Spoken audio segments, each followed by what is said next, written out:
നമസ്കാരം. വയനാട് ലോക്സഭയിൽ പ്രിയങ്ക ഗാന്ധി നേടിയത് ആരും പ്രതീക്ഷിക്കാത്ത ഭൂരിപക്ഷമാണ്. വോട്ടിംഗ് ശതമാനം കുറഞ്ഞതോടെ ഭൂരിപക്ഷം കുറയുമെന്ന് പ്രതീക്ഷിച്ചവരെ ഞെട്ടിച്ച് 4 ലക്ഷത്തിന് മുകളിൽ അധിക വോട്ട് നേടിയ പ്രിയങ്കയുടെ കരുത്തുള്ള വിജയം. ഭൂരിപക്ഷം കുറഞ്ഞിരുന്നുവെങ്കിൽ കോൺഗ്രസ് ഹൈക്കമാൻഡും വടിയെടുക്കുമായിരുന്നു. ഇതിന്റെ സൂചനകൾ AICC നൽകുകയും ചെയ്തു. അതുകൊണ്ട് പാലക്കാട് വിജയത്തെക്കാൾ KPCCക്ക് നിർണായകമാകുന്നത് വയനാട്ടിലെ മിന്നും വിജയമാണ്. പ്രിയങ്ക എഫക്ട് കേരളത്തിലുണ്ടെന്ന് തെളിഞ്ഞു. വയനാടിന്റെ മുക്കിലും മൂലയിലും അവർ മുന്നേറി. ഇതിനൊപ്പമാണ് പാലക്കാട്ടെ മിന്നും വിജയം. 12,000 വോട്ടിന്റെ ഭൂരിപക്ഷ വിജയമാണ് പാലക്കാട് കോൺഗ്രസ് പ്രതീക്ഷിച്ചത്. എന്നാൽ അതും കടന്ന് 18,000-ലേക്ക് രാഹുൽ മാങ്കൂട്ടത്തിലെത്തി. അങ്ങനെ KPCCയുടെ യോജിച്ച പ്രവർത്തനം അവിടെ വിജയിച്ചു. ചേലക്കരയിലെ UR പ്രദീപിന്റെ ക്രിസ്റ്റൽ ക്ലിയർ വിജയം മുഖ്യമന്ത്രി പിണറായി വിജയനും CPM-നും ആശ്വാസമാണ്. പാലക്കാട് മൂന്നാമതായിരുന്നു CPM ഇതിനു മുൻപും. ഇവിടെ വോട്ടും ഇടതു സ്വതന്ത്രനായ P സരിന് കൂടി. അങ്ങനെ CPM-നും ആശ്വസിക്കാൻ വകയുണ്ട്. പക്ഷേ BJPക്കാണ് പ്രതിസന്ധി. പാലക്കാട് തകർന്നു, വയനാട് വോട്ട് കുറഞ്ഞു, അവകാശവാദങ്ങളെല്ലാം തകർന്നു. അതായത് UDF-നും LDF-നും ആശ്വാസമാണ് ഈ ഫലങ്ങൾ. തൃശൂർ ലോക്സഭാ സീറ്റിലെ കുതിപ്പിന് പിന്നാലെ തൃശൂരിൽ നടത്തിയതിന് സമാനമായ പ്രവർത്തനമാണ് BJP പാലക്കാട് നടത്തിയത്. പുതിയ വോട്ടർമാരെ ചേർക്കലും വീട് കയറി വോട്ട് ചോദിക്കലും ഉൾപ്പെടെ കൃത്യമായി നടപ്പിലാക്കി. എന്നിട്ടും 2021 പരാജയത്തിന് പകരം വീട്ടാൻ കഴിയാതെ പോയത് സംസ്ഥാന നേതൃത്വത്തിനും ജില്ലാ നേതൃത്വത്തിനും ഏൽപ്പിക്കുന്ന തിരിച്ചടി വലുതാണ്. ഉപതെരഞ്ഞെടുപ്പ് നടന്ന 3 മണ്ഡലങ്ങളിൽ BJPക്ക് ആകെ വിജയപ്രതീക്ഷ വാനോളം ഉണ്ടായിരുന്നത് പാലക്കാടായിരുന്നു. ആ പ്രതീക്ഷയാണ് UDF തല്ലിക്കെടുത്തിയത്. 2021 E ശ്രീധരൻ നേടിയ 50,220 വോട്ടിന്റെ അടുത്തെത്താൻ കൃഷ്ണകുമാറിന് സാധിച്ചില്ല. പാലക്കാടും വയനാട്ടിലും ഇടതുപക്ഷം തോൽക്കുമ്പോൾ പോലും അവർക്ക് ഈ നാണക്കേടില്ല. ചേലക്കരയിൽ മികച്ച വിജയം നേടുകയും ചെയ്തു. 2019 ലോക്സഭാ തെരഞ്ഞെടുപ്പിന് ശേഷം ഉപതെരഞ്ഞെടുപ്പുകളുണ്ടായി. കോന്നിയും വട്ടിയൂർക്കാവും അരൂരും എറണാകുളത്തും തെരഞ്ഞെടുപ്പ് വന്നു.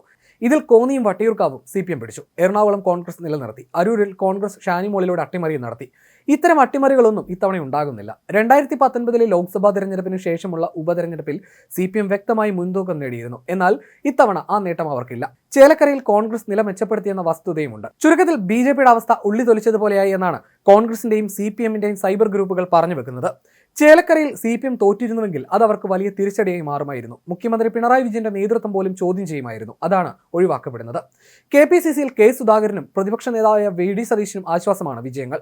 പ്രിയങ്ക ഗാന്ധിയുടെ ഉയർന്ന ഭൂരിപക്ഷം AICC ജനറൽ സെക്രട്ടറി KC വേണുഗോപാലിനും തുണയായി. ഉപതെരഞ്ഞെടുപ്പിലും LDF-ന്റെ പൊന്നാപുരം കോട്ടകാത്ത് UR പ്രദീപ് പിണറായിയും രക്ഷിച്ചു. 28 വർഷം നീണ്ടുനിന്ന ഇടതു തേരോട്ടത്തിന് കടിഞ്ഞാണിടാൻ ചേലക്കരയിലെ ആദ്യ ഉപതെരഞ്ഞെടുപ്പിലും UDF-നായില്ല. 1996 K രാധാകൃഷ്ണൻ കോൺഗ്രസിൽ നിന്നും പിടിച്ചെടുത്ത ചേലക്കരയിൽ ഇത്തവണ അദ്ദേഹം ലോക്സഭയിലേക്ക് പോയ ഒഴിവിലാണ് ഉപതെരഞ്ഞെടുപ്പിന് കളമൊരുങ്ങിയത്. ഇതോടെ മണ്ഡലം നിലനിർത്താൻ മുൻ MLA ആയ UR പ്രദീപിനെ CPM കളത്തിലിറക്കിയായിരുന്നു. കോൺഗ്രസിന്റെ രമ്യ ഹരിദാസിന്റെയും BJPയുടെ K ബാലകൃഷ്ണന്റെയും അൻവറിന്റെ DMK-യുടെയും വെല്ലുവിളികളെ മറികടന്നാണ് പ്രദീപിന്റെ തേരോട്ടം. മണ്ഡലത്തിൽ CPM-ന്റെ തുടർച്ചയായ 7ാം വിജയമാണിത്.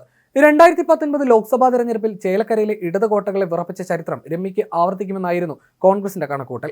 എന്നാൽ ചൂപ്പുകോട്ടയിൽ വിള്ളൽ വീഴ്ത്താൻ രമ്യയ്ക്കും സാധിച്ചില്ല. ഇത് CPM-ന് ആശ്വാസമാണ്.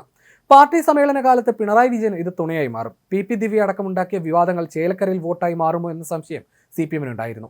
ഇതടക്കം CPM ജില്ലാ സമ്മേളനങ്ങളിൽ ഉയരുമോ എന്ന ഭയം നേതൃത്വത്തിനുണ്ടായിരുന്നു. ഇതിനെ പ്രതിരോധിക്കാൻ ചേലക്കരയിലെ വിജയത്തിലൂടെ പിണറായിക്ക് കഴിയും. പാർട്ടിയിൽ പിടിമുറുക്കാൻ ശ്രമിക്കുന്ന CPM സെക്രട്ടറി MV ഗോവിന്ദനും സംഘടനാ കരുത്തിൽ ഇനി വാദങ്ങൾ ഉയർത്താം.